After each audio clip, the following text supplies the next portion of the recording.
Hey, what's up guys, it's Gavin. Today we're going to be unboxing a mystery tackle box from the Catch Co. So, let's get it. I've never opened one of these.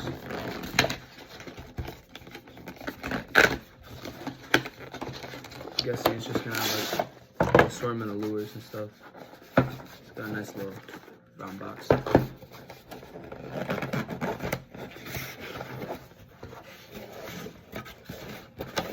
Alright, first off, we got a Guga Squad Zinger spinnerbait.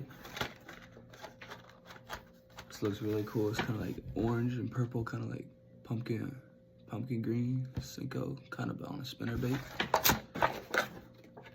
We got a tag. We got the fish book, tips and tricks. We got some stickers. We got some 3/0 EWG hooks.